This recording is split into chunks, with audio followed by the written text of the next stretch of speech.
दिमाग चालू करो बे। राधिका खेड़ा जी, अब तो ये केस सीबीआई को सौंप दिया गया है, तो बीजेपी बंद का आह्वान क्यों कर रही है, बंद क्यों कर रही है, क्यों सड़कों पर उतर रही है, क्या चाहते हैं आप लोग? सीबीआई के खिलाफ उतर रहे हैं कि जल्दी चार्जशीट दायर करो, क्यों कर रहे हैं? Good question, you are a good question. Anjana ji, आपने जैसे शुरुआत में कहा कि कलेक्टिव एक्शन होना चाहिए, सबको साथ मिलकर चलना चाहिए, और जो आपने कहा निर्भया कांड के बाद भी यहाँ पे डिबेट्स हो रही थी, और पिछले 1.5-2 महीने से हम लोग इसी मुद्दे पे हर हफ्ते डिबेट करते हैं हर चैनल पे। हमारे मतलब आपको मत सिखा, चल।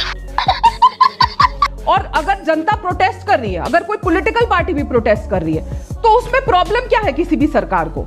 ये तो राज्य सरकार को इंश्योर करना है कि वहां पे न्याय मिले, वहां पे लोग अरेस्ट हो। ठीक है, सीबीआई जांच क्योंकि कोर्ट ने आदेश दिया वहां हो रही है बंगाल में, लेकिन जब जनता प्रोटेस्ट करना चाह रही है तो क्या हो रहा है? रुक, तेरे को बताते तेरी माँ की मर्यादा रखिए। रागिनी जी वो कह रहे हैं ममता जी की हिटलर शाही के खिलाफ वो उतर रही हैं। अंजना जी देखिए, सबसे पहले तो मैं कहना चाहूंगी कि मुझे लगता है महिलाओं का सम्मान, समानता, सुरक्षा और सशक्तिकरण ये आधी आबादी का पूरा हक है और हर राज्य में, हर देश में मिलना चाहिए। चल गया, अभी मजा आएगा ना भिड़ो। चलिए शुरू करते हैं। आज देश की जो प्रतिकूल और विषम परिस्थितियां हैं वो किसी से छुपी नहीं है। उसके बावजूद जो नारी शक्ति है, आधी आबादी है, वो जिस तरह से घर, समाज और देश का नाम विश्व पटल पर रोशन कर रही है, तो मैं अपनी बात की शुरुआत इन पंक्तियों के साथ जो कि नारी, महिला को, बेटियों को समर्पित है, मैं शुरू करना चाहती हूँ। अंजना जी, तो मैं कहना चाहती हूँ कि साहस है पहचान जिसकी, मुश्किलों से जो ना हारी है, शक्ति का स्वरूप है वो हिंदुस्तान की नारी है। ये हुई ना बात। और क्या नापोगे हद उसकी, क्या नापोगे हद उसकी, वो बेहद है, वो गहरी है, और उसको हाथ लगाने वालों जान लो, वो लोकतंत्र की प्रहरी है, वो लोकतंत्र की प्रहरी है।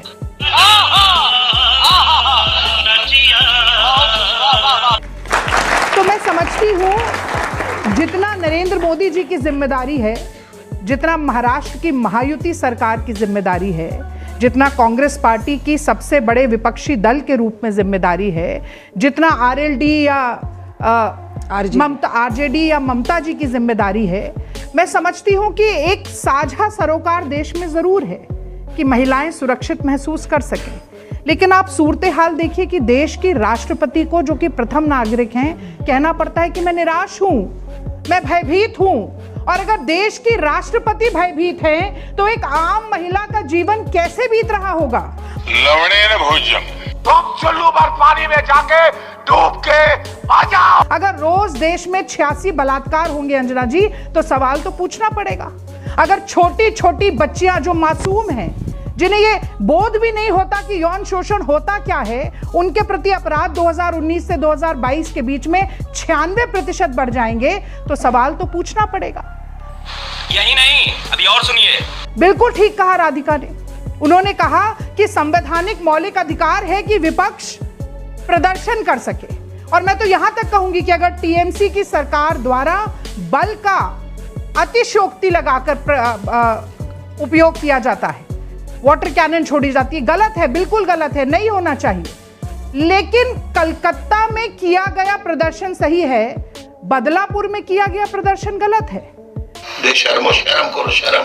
वहां पर महायुति सरकार, मोदी की सरकार और शिंदे की सरकार 72 लोगों के खिलाफ एफआईआर करती है, 500 लोगों को अरेस्ट कर लेती है। किसान अगर आंदोलन करते हैं तो वो परजीवी हो जाते हैं, आंदोलनजीवी हो जाते हैं। 700 किसानों को शहीद होना पड़ता है, उनके रास्ते में कटीली तारें बिछा दी जाती है, लाठियां मार मार के सर फोड़ दिया जाता है। जब आप दोगले मापदंड रखते हैं तो उसमें सियासत की बू आती है।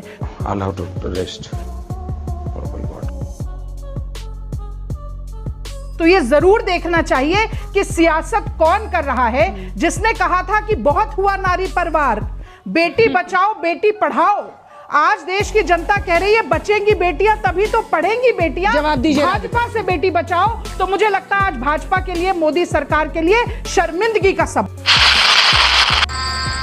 गजब बेइज्जती है।